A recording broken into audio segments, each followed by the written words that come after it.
네, 자, 뷰티풀 굿머니로 이어가겠습니다. 오늘 함께 해주실 분은 루크투자연구소의 임순재 대표입니다. 어서 오십시오, 대표님. 네, 안녕하십니까. 자, 먼저 어제 시간의 거래 수급 특징주부터 보겠습니다. 전해주십시오. 네, 시작의 소위 대세는 바로 리오프닝인 것 같습니다. 중국이 PCR 전수 검사를 사실상 폐지하고 제로 코로나 정책 완화를 시작하면서 리오프닝 관련주가 관심을 모으고 있는데요. 시간 외에서도 그 움직임이 두드러졌습니다. 어제 일부 화장품 테마가 상승했는데 시간 외에서는 세화 PLC가 주목을 받았고요. 5%대 강세가 연출이 됐습니다. 다음은 실리콘투입니다. 이커머스 플랫폼 업체로 잘 알려져 있죠. 아무래도 K뷰티 인기가 계속해서 높아지면서 그 인기가 더욱더 높아지고 있습니다. 면세점 관련주로는 시간외에서 JTC가 주목을 받았습니다. 관련해서 긍정적인 전망도 함께 나오고 있는데요. 증권사에서는 면세점 업종에 대해 수익성 개선이 기대된다라면서 투자 의견은 비중 확대를 유지했습니다. 또 본장에서도 7거래일 연속 우상향 곡선 그리고 있는 만큼 더욱더 지켜보시면 좋을 것 같고요. 다음은 다소 생소하실 수도 있을 것 같은데요. 위니푸드는 국내 상장한 중국 기업입니다. 주로 중국 전통 육가공 식품을 생산하고 있고요. 중국 방역 완화와 함께 주목을 받았습니다. 마지막으로는 전기차 충전소 관련주인 휴맥스입니다. 그룹 계열사인 휴맥스 모빌리티가 1,600억 규모의 투자 유치에 성공했다는 소식에 강한 매수세가 유입된 것으로 풀이됩니다. 네, 이렇게 특징주 체크해봤습니다. 예, 보통 시간의 거래 특징주들은 개별주의 성격이 많은데 네, 어제는 정말 다 중국 관련 주식이었네요. 네, 중국 관련주가 좀 많았었죠. 네. 예. 그러니까 뭐 그렇지만 이제 이게 보통 시간 외로 뭐 나온다라고 하게 되면 뭐 좋은 경우에 그 다음 날까지 연결되는 경우도 있지만 또 어저께 저녁으로 또 끝나는 경우도 있으니까요. 투자하실 땐 조금 유의하실 필요는 있지 않을까 싶습니다. 사실 저희가 이제 브리핑을 들으면서 시간의 거래 특징주들이 그야말로 눈에 띄고 저희 시체말로 섹시한 종목들이라고 하는데 근데 이게 장중에도 연속성이 있느냐라고 했을 때는 꼭 그런 연관성을 찾기가 좀 어렵기 때문에 저희가 또 전문가님들의 조언을 듣기도 합니다. 근데 어제는 정말 개별주가 아닌 중국 관련주로 확실히 특징을 묶을 수 있겠습니다. 어떤 종목이 투자하기에 가장 매력적으로 보이십니까? 네, 그중에서 이제 실리콘2 조금 관심 있게 보시면 어떨까 싶습니다. 뭐 온라인 플랫폼 관련된 뭐 그런 이제 회사다라고 보시면 되는데요. K브랜드라고 보통 얘기를 하죠. 뷰티 관련된 상품을 해외에 이제 소개하는 그리고 이제 판매하는 그런 이제 유통기업이다라고 보시면 되겠습니다. 뭐 중소기업 같은 경우에는 직접적으로 해외 마케팅을 하기 좀 어렵기 때문에 그거를 대행해 준다라고 보시면 될 것 같고요. 대기업 같은 경우는 뭐 대형 이제 시장 같은 경우에는 직접적으로 하지만 조금 이제 작은 시장 규모가 작은 쪽에서는 직접 하는 경우가 없기 때문에 이렇게 위탁하는 회사에 이제 위탁을 해서 뭐 마케팅하는 경우가 좀 많이 있다라고 보시면 될 것 같습니다. 뭐 최근에 이제 뷰티 관련 쪽으로 뭐 포커스가 맞춰져 있지만 그 외에 이제 푸드나 그다음에 요즘엔 K-팝 관련된 이제 굿즈 관련된 상품까지 취급 범위를 확대를 하면서 전반적으로 실적세가 개선되고 있는 그런 모습이다라고 보시면 될 것 같습니다. 뭐 최근에 이제 해외 리오프닝 관련돼서 계속 시장에서 좀 관심들을 받고 있기 때문에 그래서 실리콘2도 관련된 그런 이제 관심을 지금 받고 있다라고 보시면 될 것 같고요. 실리콘은 왜 중국 리오프닝 관련 주식인가요? 뭐 직접적으로는 아니고요. 네, 일단 뭐 중국 관련돼서 리오프닝 관련돼서 얘기를 하니까 중국에도 같이 엮여 있다라고 보시면 될까. 해외 시장을 많이 하다 보니까 해외 시장에 판매하는 브랜드를 마케팅해주고 있습니까? 네, 예, 그렇죠. 그러다 보니까 이제 중국 관련돼서도 뭐 직접적으로 뭐 그쪽 사업이 분야가 큰 거는 아니지만 중국에서도 이제 이런 마케팅 업무를 같이 담당을 하고 있어서 지금 뭐 중국 관련된 주로 이제 분류는 되어 있습니다. 그렇지만 그보다는 중국 이외의 지역의 매출 성장세가 좀 더 두드러진다라고 보시면 될 것 같고요. 대표적으로 이제 미국이나 이제 동남아 지역의 지금 판매 금액이 이제 계속 늘어나고 있다라는 게 좀 긍정적이지 않나 싶습니다. 뭐 3분기에도 실적 같은 경우는 큰 폭 상승세를 보였는데요. 뭐 매출은 작년보다 44% 증가를 했고요. 영업이익도 한 150% 증가한 한 50억 정도를 기록을 할 만큼 일단 실적이 꾸준한 상승세를 기록을 하고 있고요. 해외 매출 비중이 90%가 넘어갈 만큼 절대적으로 해외 관련된 사업을 하고 있다라고 보시면 되겠습니다. 뭐 지난 여름에 한번 크게 주가가 들썩인 다음에 이제 하락을 했는데요. 뭐 무상증자 이슈, 여름에 무상증자 관련된 이슈들이 한번 바람을 불면서 뭐 실리콘2 같은 경우도 주당 5주에 무상증자를 하면서 주가가 뭐 3배 이상 급등을 했다가 다시 뭐 제자리를 찾는 그런 모습을 보였습니다. 그러니까 그거는 실적에 관련된 부분보다는 단순하게 이제 이벤트성으로 이제 움직였다라고 보시면 될 것 같고요. 이제부터는 그 외에 이제 실적에 조금 더 포커스를 맞춰서 보시면 어떨까 싶습니다. 해외 매출이 90%라고 하셨는데 네네. 이 어느 국가에 집중되어 있습니까? 그러니까 어느 특정 지역에는 집중돼 있지는 않고요. 가장 그렇군요. 비중이 큰 부분이 이제 미국이 제일 비중이 크고요. 그 다음에 동남아 지역이 그 다음으로 큰 그런 상황입니다. 그럼 실질적으로 봤을 때 중국 관련주라기보다는 오히려 미국 관련주라고 하는 게 매출 네. 비중으로 보면 네, 맞겠네요. 그렇죠. 뭐 매출 비중으로는 그렇고요. 뭐 중국 같은 경우에는 예. 최근에 뭐 한알령 이후에 국내 뭐 화장품이 중국 시장에 많이 진출을 못했기 때문에 어떻게 보면 상대적으로 좀 중국 매출이 좀 줄었다라고 보시는 게 더 맞지 않을까 싶습니다. 자, 차트상으로 봤을 때 말씀처럼 7월에 6,870원의 최고가를 찍고 이때 거래량이 한번 폭발했고 네, 예, 그렇죠. 조용했다가 최근에 다시 지난 여름 때와 같은 흐름이 꿈틀꿈틀 거리고 있는데 저희가 이런 차트를 보면서 한번 그분이 왔다가 네. 가셨다가 네, 예. 뭐 소위 이제 그런 그쵸. 무슨 얘기인지 아시죠? 네, 예, 알고 있습니다. 그래서 이런 네. 종목은 급등 이후에 급락이 또 나올 수 있다는 그런 우리가 경험적인 네, 예. 그러니까 이게 학습이 좀 네, 있습니다. 좀 전에도 말씀드렸듯이 이 급등락을 이제 했었던 게 그때 당시 이제 무상증자들 이슈가 좀 나왔었다라고 보시면 될 것 같고요. 이게 무상증자 이슈가 이렇게까지 과연 올라야 되느냐라는 건 좀 뭐 논외로 치더라도 주가 차트가 이렇기 때문에 아마 급등을 한다라고 하게 되면 앞에 물려 있었던 그런 물량들이 이제 나올 걸로 그렇게 예상이 되고 있습니다. 근데 이제 대부분 지금 물려 있는 물량들이 이제 4,000원대 이상에서 지금 물려 있는 경우들이 좀 많이 있다라고 보시면 될 것 같고요. 만약 4,000원대까지 올라온다라고 하게 되면 앞에 이제 많이 물려 있었던 물량들이 일부 나올 가능성 충분히 있다라고 예상이 됩니다. 물려있던 물량들이 나오면 그 물량 소화하느라고 못 오르는 거 네, 아닙니까? 그러니까 그 대가 이제 4,000원대다 보니까요. 지금 가격이 한 2,600원대니까 뭐 아직까지는 뭐 그 정도까지의 그 이제 상승 여력은 좀 있다라고 보여지고요. 뭐 지금 상황으로 본다라고 하게 되면 뭐 2,000원 지금 2,600원대에 이제 매수를 하시는 뭐 그런 전략은 뭐 여전히 유효하다라고 생각이 되고 있고요. 목표 가격은 3,500원 정도까지는 뭐 충분히 상승 여력은 있다라고 생각이 됩니다. 네, 자 시간의 특징주로 실리콘2를 살펴봤습니다. 외국인과 기관의 수급 특징주도 전해 주십시오. 네, 외국인과 기관이 주목하고 있는 종목들 살펴보도록 하겠습니다.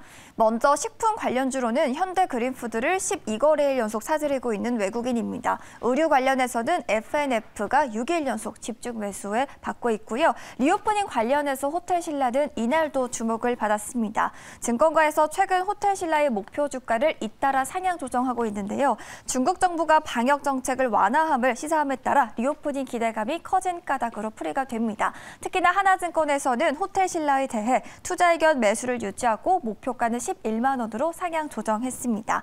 다음으로 두산밥켓은 북미 매출 호조세가 계속되면서 시장에서도 주목을 하고 있고요. 오랜만에 신재생 에너지주가 올라왔습니다. 태양광 쪽에서 OCI가 주목을 받았습니다. 이어서 기관 쪽도 확인해 보시죠. 먼저 원자재 구리 관련해서 풍사는 12거래일 연속 수급이 들어오고 있는 모습이고요. 기관은 최근 계속해서 석유주를 사들이고 있습니다. 그 안에서도 대한유화는 10일 연속 매수세 들어오고 있습니다. 또 중국의 리오프닝을 어떻게 보면 가장 반가워하고 있죠. 카지노주 중에서는 파라다이스 8일 연속 수급이 들어오고 있고요. 2차 저지 관련해서는 율촌화학까지 있습니다. 마지막은 롯데쇼핑이 올라와 있는데요. 최근 정부의 영업 규제 완화 가능성이 호재로 부각되면서 역시나 기관도 주목했습니다. 이렇게 특징주 체크해봤습니다. 정말 오늘은 그냥 키워드 한마디. 네. 중국입니다. 중국이죠. 네. 리오프닝인데도 특히 중국 비중이 높은 회사들인데 네, 네. 대표적으로 맞습니다. 호텔신라, 또 건설기계는 두산밥켓, 현대그린푸드, F&F도 특히 중국 비중이 높고 롯데쇼핑도 그렇습니다. 기관 순매수 특징주 율촌화학이 보이네요. 그 라면 봉지 만드는 네, 예, 회사인데 맞습니다. 네. 그 라면 봉지 만드는 이 소재가 2차 전지 소재로도 네, 예. 쓰여서 예, 네, 사업 그러면서 다각화로 올라왔죠. 네. 각광을 받고 있고 요즘 주가의 탄력도 상당히 좋더라고요. 자, 그렇다면 저희 임수대 대표께서 꼽으시는 외국인 순매수 특징주의 탑픽 오늘 뭘 가지고 오셨습니까? 네, 두산바켓입니다. 아, 네. 뭐 두산바켓 같은 경우는 뭐 중국 관련된보다는 이제 미국 관련된 쪽으로 조금 더 관심을 가지시는 게 좋지 않을까 싶고요. 어차피 북미의 이제 기본적인 사업장을 갖고 있기 때문에 북미 매출이 절대적이다라고 보시면 되겠습니다.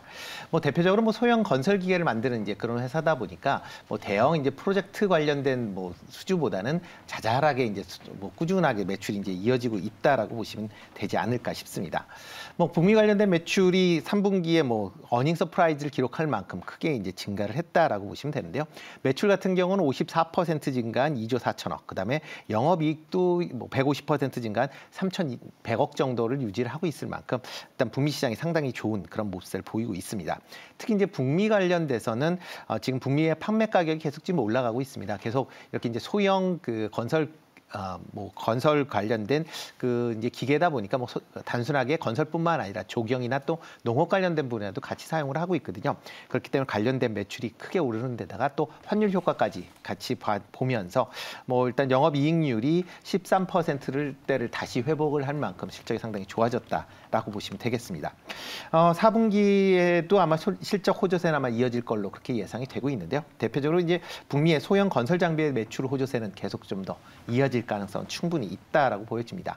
이에 따라서 뭐 증권회사의 뭐 4분기 컨센서스를 본다라고 하게 되면 뭐 매출은 한 31% 증가한 2조 4천억, 그다음에 영업이익도 72% 정도 증가한 2,700억 정도를 예상할 만큼 뭐 전반적인 실적 개선세가 뚜렷하게 나타날 가능성이 있다라고 생각이 됩니다. 블록딜로 인한 주가 급락은 다 해소됐습니까? 네, 일단 뭐 다 해소됐다라고 뭐 개인적으로 보고 있고요. 뭐 외국인 자체가 지금 뭐 매수한 다음에 뭐 그러니까 그날 이제 추가적으로 더 나온 물량은 없습니다. 뭐 한 그날 200만 주 정도 이제 매수를 했는데요. 뭐 그 외에 추가적으로 나온 게 없다 보니까 뭐 외국인이 최근 3거래일 동안 한 12만 주 정도 지금 순매수를 했고요. 뭐 한 달 동안은 외국인이 한 250만 주, 그다음에 연기금이 80만 주, 그다음에 사모펀드도 50만 주, 이렇게 전반적으로 수급 상황은 상당히 좋다라고 보여지고요. 특히 이제 블록딜 관련돼서 급락을 했었다라는 게 어떻게 보면 회사 입장에서 보면 그 가격에 대한 이제 메리트가 좀 더 생긴 그런 시점 아닌가라는 생각을 해봅니다. 네, 자 기관 수급 특징주는 뭘 꼽으셨습니까? 네, 롯데쇼핑입니다. 네. 뭐 롯데쇼핑 뭐 대표적인 뭐 유통업이다라는 걸 많이 아실 거고요. 특히 네. 뭐 그저께서부터 이제 얘기가 나왔죠. 뭐 대형 마트에 대한 의무 휴무제를 완화하겠다라고 이제 얘기를 하면서 뭐 전일 또 이제 급등을 하는 그런 모습을 보였습니다. 아마 이달 중에 이제 대형 마트의 의무 휴업제에 대한 이제 어떻게 보면 좀 변경이 있을 걸로 예상이 되고 있습니다. 지금은 뭐 대부분의 그 지자체가 일요일 날 지금 휴무를 갖게 되는데 아마 이 일요일 날 말고 평일로 아마 옮겨질 가능성도 많고요. 월 2회인데 이것도 뭐 줄일 가능성도 뭐 얘기가 뭐 나오고 있는 그런 상황입니다. 그렇게 된다라고 하게 되면 뭐 지금 대부분의 이제 대형 마트들이 토요일, 일요일 날 매출이 상당한 부분 이게 큰 부분을 차지하고 있기 때문에 만약 요일을 변경한다라고 하게 되면 매출 증가세가 뭐 좀 있을 걸로 예상이 되고 있고요. 뭐 키움증권에서 뭐 나온 보고서에 의하면 한번 매출 성장세가 한 3%포인트 정도 늘어날 것이다라는 그런 이제 얘기를 할 만큼 성장세에 대한 기대감은 좀 있지 않을까 싶습니다. 네. 특히 이제 오프라인점을 이제 활용한 지금 배송 서비스를 지금 뭐 롯데쇼핑이나 아니면 이마트를 하려고 하는데 지금 뭐 휴무제나 아니면 영업시간 제한들 때문에 지금 제대로 못하고 있는 그런 부분도 있으니까 그런 것도 풀린다라고 하게 되면 좀 더 매출 성장세가 기대되지 않나 싶습니다. 뭐 매수가 뭐 기관들이 현재 5거래일 연속 지금 순매수를 보이고 있고요. 뭐 전일 같은 경우 뭐 기관 외국인이 이제 동시 쌍끌이를 할 만큼 뭐 시장에서 관심사를 받고 있으니까 좀 주목해 보실 필요가 있지 않을까 싶습니다. 네, 대형마트 규제가 완화될 경우에는 롯데쇼핑, 이마트 매출이 확대될 것이라는 증권사의 호평들이 줄줄이 네네. 이어지고 있습니다. 자, 다음은 사모펀드 특징주를 확인하겠습니다. 전해주십시오.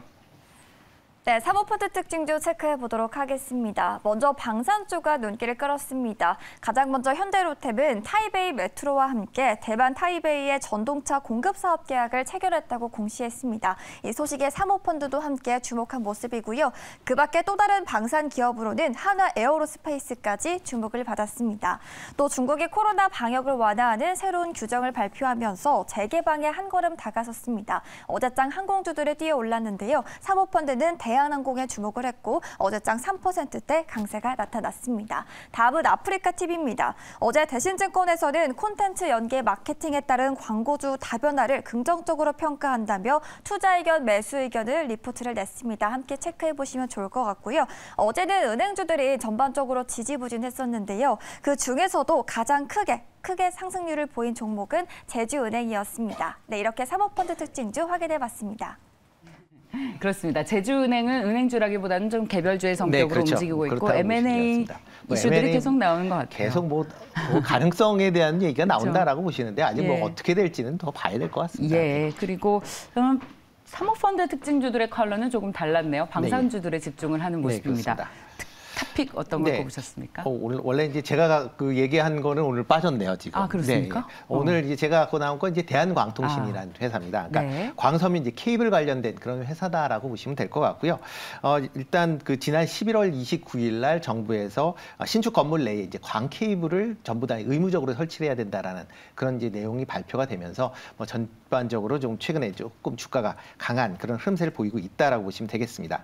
뭐 국내 이제 5년 내에 신축된 이제 공공 이제 아파트 같은 경우에 본다라고 하게 되면 광 케이블 설치율이 이제 32%에 불과합니다. 그리고 이거를 내년 6월부터 이제 신축되는 그런 아파트에는 광 케이블을 전면적으로 다 깔아야 된다라고 보면 지금보다 시장 규모가 3배 이상 국내에서 더 커질 수 있다라고 보여지고요.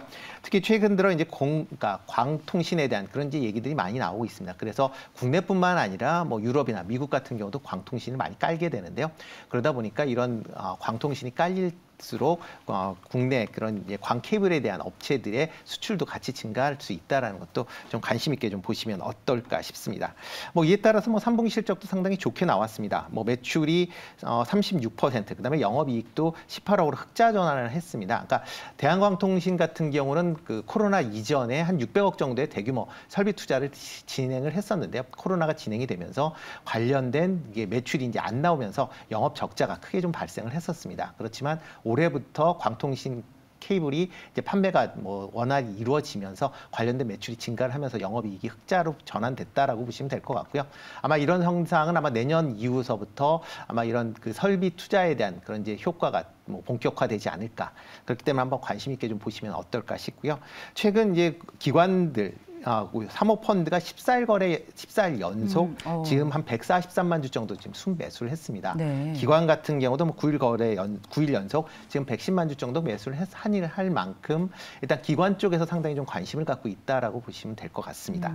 뭐 매수 가격은 뭐 전일 주가 수준은 3,000원 정도면 괜찮을 것 같고요. 목표 가격은 3,300원, 손절은 2,600원에 하시면 어떨까 싶습니다. 광 케이블 교체가 진행되고 있고 실적도 오름세로 돌아섰고 그렇죠. 기관 투자자들의 매수도 계속 이어지고 있는 대한광통신을 사모펀드 특징주로 꼽아주셨습니다. 여기까지 듣겠습니다. 루크투자연구소의 임순재 대표였습니다. 고맙습니다. 네, 고맙습니다.